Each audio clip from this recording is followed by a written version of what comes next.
ओम हनुमते नमः। जय श्री राम, जय श्री कृष्णा। स्वागत है आपका एक बार फिर से। पिछले भाग में जैसे हमने पिछली जो चौपाई है उसका वर्णन किया, अगला जो चौपाई है अब उसका वर्णन करने जा रहे हैं। कंचन वर्ण विराज सुबेशा, कानन कुंडल कुंचित केशा। कंचन होता है सोना और वर्ण रंग को कहते हैं, और विराज सुशोभित, और सुबेरा सुंदर वेश, और कुंचित घुंघराले, और केसा बाल को कहते हैं, अपने बालों को, केशों को। अनुवाद है कि आपका शरीर सोने के समान रंग वाला है और आपका सुंदर वेश व कानों में जो कुंडल है और घुंघराले जो केश है सुशोभित हो रहे हैं। व्याख्या है कि कंचन वर्ण विराज सुभेश। कंचन वर्ण हनुमान जी के शरीर का वास्तविक रंग जो है वो स्वर्ण अर्थात सोने के समान था। इन्हें सूर्य देव ने प्रभा प्रदान की थी और इसीलिए रामचरितमानस में भी आया है कि कनक वर्ण तन तेज विराजा, मानहि अपर गिरिन कर राजा। सोने में चमक होती है, हनुमान जी के जीवन में भक्ति की चमक है। सोने को उज्जवल बनाने के लिए उसे अग्नि में तपाया जाता है। जितना उन्हें अधिक तपाएंगे उतना ही अधिक निखार आएगा। इसी प्रकार हनुमान जी ने घोर तपस्या करके स्वर्ण जैसी जो कांति पाई है, उनका जीवन स्वर्ण के समान उज्जवल है। गोस्वामी तुलसीदास जी ने हनुमान जी का जो वर्ण सोने के समान इसीलिए कहा है कि वे महान तपस्वी हैं। एक बार हनुमान जी ने ब्रह्मा जी की कठिन तपस्या की और ब्रह्मा जी ने प्रसन्न होकर दर्शन दिया और पूछा, बोलो हनुमान जी, क्या इच्छा है तुम्हारी, क्या चाहते हो तुम? हनुमान जी ने ब्रह्मा जी की परिक्रमा और प्रणाम करते हुए कहने लगे कि हे ब्रह्मा जी, धरती पर मेरे मोक्ष और इच्छित कार्यों की सिद्धि के आधार पर मेरे आराध्य कौन है? मैं किनकी प्रार्थना और सेवा करूं? और हनुमान जी की ऐसी जो शुद्ध भावना को सुनकर ब्रह्मा जी ने कहा कि तुम्हारे शरीर के स्वर्ण वर्ण और आभूषणों को देख सकेंगे वह ही तुम्हारे स्वामी व प्रभु होंगे। वह ही हम सबके इष्ट देव तथा संसार के पालन करता भगवान विष्णु है। बस यही और वही तुम्हारे आराध्य होंगे। सुग्रीव प्रसंग में जब हनुमान जी जो ब्राह्मण वेश में प्रभु श्री राम और लक्ष्मण जी के समक्ष आते हैं, तो यहाँ पर लक्ष्मण जी ने श्री राम से कहा, भैया लक्ष्मण, इस कपि का वेश देखो, ये वज्र व गदा और कुछ छोटे से सुशोभित है और इनके स्वर्णिक कौपीन है, कानों में कुंडल है। ये कपि श्रेष्ठ महाबलशाली हैं और निश्चित ही इनका नाम हनुमान होगा। श्री राम के ये वचन सुनकर ब्रह्मा जी के वचन हनुमान जी को याद आ गए और विचार किया कि ब्रह्मा जी की भांति मेरी माँ ने भी मुझे कहा था कि जो तुम्हारे अप्रकट स्वर्ण वर्ण और कौपीन को छोटे को जान लेंगे, उन्हीं को तुम अपना स्वामी समझना और उन्हीं की सेवा में सारा अपना जीवन बिताना। कौपीन कनक कछोटो ओलखरा, छे गुप्त ते प्रगट लोखारो। परंतु जब हनुमान जी का रंग लाल माना जाता है, संकट मोचन में अंत में गोस्वामी जी ने लिखा है, जैसे लाल देह लाली लसे अरुधरी लाल लंगूर, वज्र देह दानव दलन, जय जय जय कपिसूर। वास्तव में हनुमान जी स्वर्ण अर्थात कंचन वर्ण के हैं, परंतु जब से इन्होंने अपने शरीर पर सिंदूर का लेप किया तभी से इनका वर्ण लाल हो गया। ये प्रसंग इस प्रकार के हनुमान जी जिनमें बुद्धिमान व इतने चतुर हैं, उतने ही सरल और भोले भी हैं। एक बार वे मंगलवार प्रातःकाल माता जानकी जी के पास जाकर कहने लगे, माँ, मुझे भूख लगी है, खाने को कुछ दीजिए।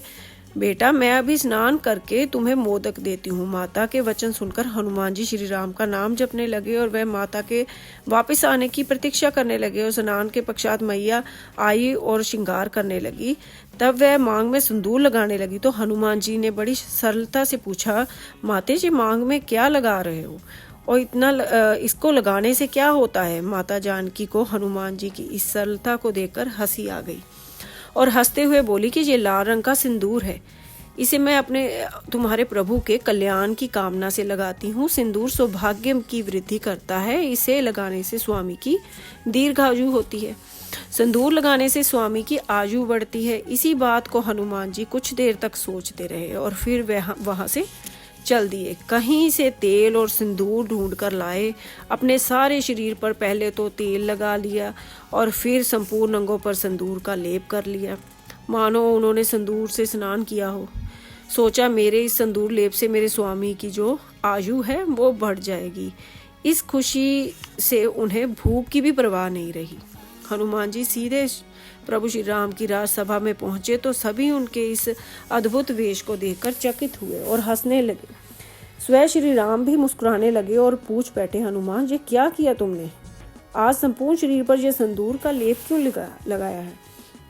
और हनुमान जी माता जानकी की ओर देखकर अति विनम्रता से बोले कि हे प्रभु, देखिए माता की ओर देखिए, उन्होंने भी तो अपनी मांग में सिंदूर लगाया है। उन्होंने मुझे बताया कि सिंदूर लगाने से मेरे स्वामी की आयु बढ़ती है और मैंने सोचा केवल मांग में थोड़ा सा सिंदूर लगाने से आपकी आयु बढ़ती है तो क्यों ना मैं सारे शरीर पर ही ढेर सारा सिंदूर लगा लूं, ताकि आपकी आयु में और अधिक वृद्धि हो और मुझे आपकी सेवा का अवसर प्राप्त हो। हनुमान जी की इस शुद्ध भावना को देखकर राम और सिया दोनों के नेत्रों में प्रेम अश्रु भर गए और प्रभु बोले, हे हनुमान, तुम्हारी जो लीला है व्यर्थ नहीं जाएगी। आज मंगलवार है, अंत हम वरदान देते हैं, जो भी मंगलवार के दिन तुम्हें तेल सिंदूर चढ़ाएगा ये तुम्हारा चोला माना जाएगा। उस भक्त की हर इच्छा को तुम पूर्ण करोगे, वह तुम्हारी प्रेमा भक्ति भी प्राप्त होगी। सभी ने हनुमान जी की जय जयकार की।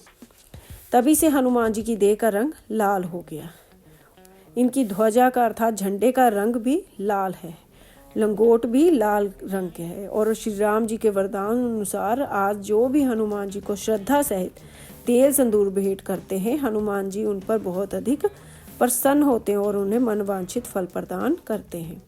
शनिवार के दिन जो तेल सिंदूर चढ़ाते हैं उन पर शनि का कोप नहीं रहता और हनुमान जी के साथ साथ शनिदेव भी प्रसन्न हो जाते हैं। लाल रंग हनुमान जी को अति प्रिय है। मंगलवार को लाल वस्त्र धारण करने से, लाल भोजन करने से व लाल वस्तु का दान करने से हनुमान जी अति प्रसन्न होते हैं। यही कारण है कि हनुमान जी को लड्डू का भोग लगाया जाता है। माता जानकी जी से शिक्षा ग्रहण कर सौभाग्यवती नारी अपनी मांग में सिंदूर लगाने लगी। तभी से ये प्रथा जो है वो चल पड़ी। मांग में सिंदूर लगाने से पति की आयु दीर्घ होती है, बढ़ती है। आज जो कुछ आधुनिक प्रवृत्ति चल पड़ी है, स्त्रियों मांग में सिंदूर भरना व श्रृंगार करना छोड़ दिया है। सधवा व विधवा की कोई पहचान ही नहीं रही। मांग में सिंदूर व श्रृंगार करना सधवा की पहचान है। आज देखा देखी में उसने अपनी वो पहचान जो है खो दी है। सिंदूर माता रानी माँ भगवानी को भी अति प्रिय है। महाराष्ट्र में गणपति गणेश जी को भी सिंदूर अथवा रोली से भक्तजन स्नान कराते हैं, अर्थात बहुत अधिक मात्रा में उन्हें चढ़ाते हैं। अतएव प्रत्येक सौभाग्यवती स्त्री को अपने पति की मंगल कामना और दीर्घ आयु के लिए नित्य प्रति मांग में सिंदूर लगाना चाहिए। यही माता जानकी व हनुमान जी की इस लीला का संकेत है। आगे विराज सुबेशा। विराज सुबेशा मतलब विराज सुबेशा का अर्थ है वीराज, सुंदर वेशभूषा। अर्थात हे हनुमान जी, आप राजसी ठाठ बाट वेशभूषा में रहते हैं। आप तो त्यागी व तपस्वी हैं। आपको ये सब राशि वस्त्र भूषण सुहाते ही नहीं है। आप भगवान शंकर जी के रूप में भी त्यागी वैरागी हैं और हनुमान जी के रूप में भी आपको राशि वेशभूषा नहीं चाहिए। विराज सुबेशा का दूसरा अर्थ है कि आप सुंदर वस्त्रों से सुशोभित हो रहे हैं। हनुमान जी ने राशि वेश कब धारण किया था?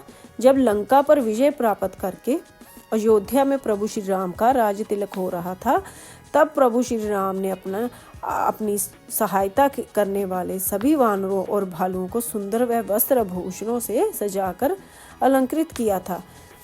तभी हनुमान जी ने भी राशि श्रृंगार जो था वो किया था। हनुमदादि सब वानर वीरा, धरे मनोहर मनुज शरीरा। उसी दिन से हनुमान जी को सुंदर पोशाक, लंगोट व पीताम्बर जो था वो मुकुट आदि माला आदि से अलंकृत किया जाने लगा। आज मंदिरों में भक्तजन दिनों के हिसाब से नित्य प्रति हर रंग की पोशाक पहनाकर सुंदर श्रृंगार करके हनुमान जी को सजाते हैं।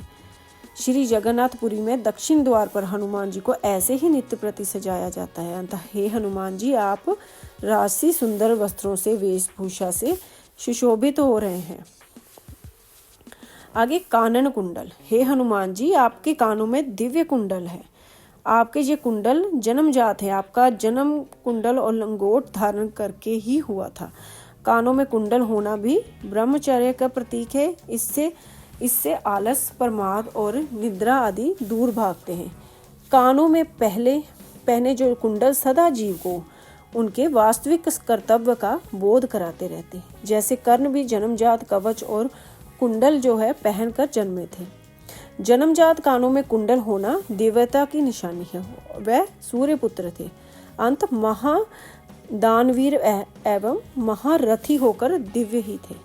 ऐसे ही गोस्वामी तुलसीदास जी कह रहे हैं कि हनुमान जी से बढ़कर और अधिक दिव्य कौन होगा। कानों में कुंडल धारण करके वह जगत वालों को ये संकेत देते हैं कि इन कानों में से कभी किसी की निंदा नहीं सुनना, केवल भगवान की कथा सुनना, यही कानों की दिव्यता है। हनुमान जी स्वयं तुलसीदास जी की राम कथा को आकर विराजमान होते थे और प्रभु की कथा व श्रवण करते थे। आज जहाँ भी श्री राम के कथा संकीर्तन होते हैं, हनुमान जी सर्वप्रथम जाकर बैठते हैं और सबसे बाद में जाते हैं।